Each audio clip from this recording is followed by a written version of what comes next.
and woman on the face of the planet Earth and are being tuned in to the divine, universal, and cosmic order of things. Oh, that's that black man and that black woman. Dr. L.S.B. Leakey went out looking for the origin of man. Margaret Mead and Richard Leakey, and they all let it leak out that the original man is not from Europe. The original woman is not from Europe. It was Newsweek magazine not too long ago that came out with a special edition on Adam and Eve, and it showed a black Adam and a black Eve with a Jerry curl on the cover of Newsweek magazine. And they went on to say that this Eve that they have been talking about, that Eve is a black woman. You are the mother and father of it all. It all comes from you. I know the white man told you that when he found us in Africa, we were swinging through the trees, eating bananas and eating each other and hollering ooga booga. I know what he told you, but that's a big lie. He told us that he did us a favor by bringing us to America. Gee whiz, I civilized you guys. I mean, you should love me the rest of your lives. I brought you here, and I took the bones out of you guys' noses, and I civilized you guys and taught you how to worship my God. You always believed in one God. Don't let the white man tell you you were a savage in Africa and that you didn't believe in God Almighty. I'm talking about the creator of the universe. I'm talking about the prime moving power and force behind the cosmos. You always believed in the one God. You can just keep your attention up here. They're going to take care of their business. Huh? I mean, and if anything get out of line, they're doctors, and they sure know how to operate. You always believed in one God. Long before the white man came, you believed in one God.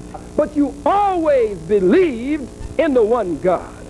No matter where the white man found you, you believed in a God everywhere he found you.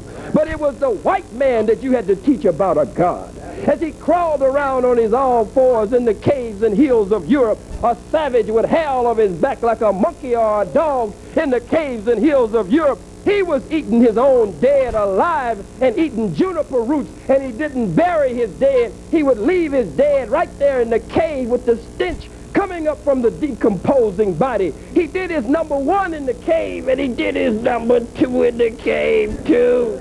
And when he got through doing his number one and his number two, he slept in his number one and his number two for 2,000 years in the caves and hills of Europe. I'm not lying to you. He ate his meat raw. He would go out and knock an animal in the head with a boulder or a club and drag the old nasty animal back to the cave. You saw Quest for Fire? How many saw Quest for Fire? They didn't have a spoken language. All they could say was, ooh, ooh, ooh, ooh. But this lying white man made you believe that that's the way you were in Africa, but he was the one who didn't have a written language. He was the one who was a savage who crawled around on his all fours in the caves and hills of Europe. They dragged the old nasty, bloody, dead animal, diseased animal into the cave and bite into the animal with blood running all out of it, and all of them would jump on the animal and start biting on it, getting the hair and fur and everything all in their mouth. That's that old no-good, lying white man. I don't care whether you like it. I didn't come here to conduct a Dale Carnegie course. I didn't come here to win friends and influence people. I came here to tell you the truth, whether you like that truth or not, and then give you an opportunity during the question and answer period to question me on what I teach from the Honorable Elijah Muhammad and the Honorable Minister Louis Farrakhan. And if you're not heavy enough to do it, then you go get Dr. Scoosaroosel. You go get Dr. Skawaskawasko. You go get Dr. Goldberg and Dr. Goldstein, and you bring Dr. Scoosel's butt in here and sit him on the front row. You bring the professors here from who are the heads of the departments and sit them anywhere, and we'll go beyond the talk and debate any of these subjects that I'm talking about. It's because the white man does not have the root knowledge.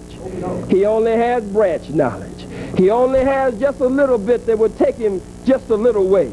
But now it's your time to rise up and accept your role and responsibility as you prepare for the 21st century. This is your day. This is your hour, and this is your time.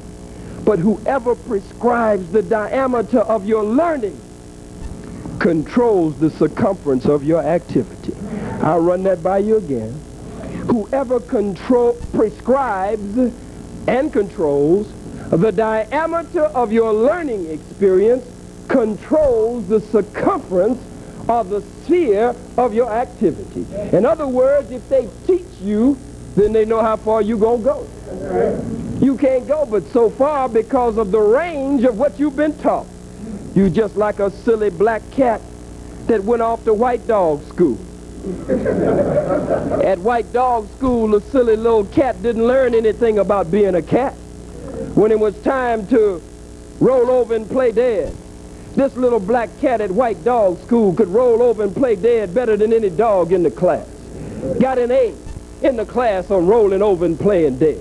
While this little black cat that was at white dog school, when it came time to sit up and hassle and wag its tail, this little silly black cat at white dog school could hassle and wag its tail better than any white dog in dog school. When it came time to go and fetch the master's slippers, this little silly black cat at white dog school could go and get the master's slippers better than any dog in the class. And when it came time to eat, all the cats over at black cat school, they were eating catnip, drinking milk, and eating Puss in Boots. But not this little black cat at white dog school. This little black cat at white dog school wanted to eat what the honor roll students at white dog school, Rin Tin Tin, Bullet, and Lassie, wanted to eat what they were eating. Wanted Top Kick and Beagle and Gaines Pride and Purina Dog Chow. Look, made an A in everything. When the Bow Wow class came around, the English class, why this little silly black cat could bow wow better than any dog in the class. In fact, if another cat, black cat, would ease up to this silly black cat and try to pull its coat and say, look, it's all about meow, this silly black cat would say, no, I don't want to hear that meow talk. All I want to know about is the bow wow. Get away from me with that meow talk. Every time I see you, you talking some black cat talk. I don't want to hear no black cat talk. I want to know about the white dog talk. I want to bow wow. And you know some of us are like that today. You'll fix your big, thick, beautiful African lips all to the side, and you get just as proper as you can get. White folks look at you and wonder what in the hell is wrong with you. They just got through here and you talking ebonically.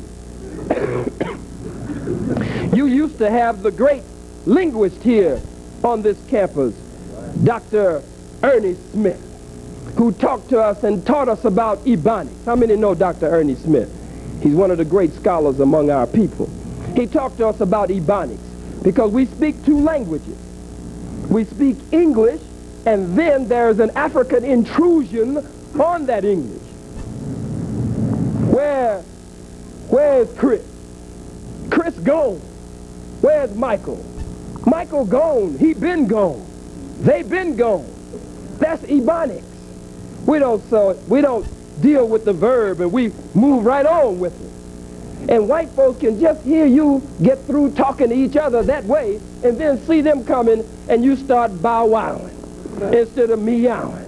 You start, oh, gee whiz, golly, good to see you, Bob. How are you, Bill? With them big African lips all to the side. Gee, far out, guy, way out, man. Come here, here's Bill. And they look at you and say, what is the matter with this nigga? Why does this nigga talk like this?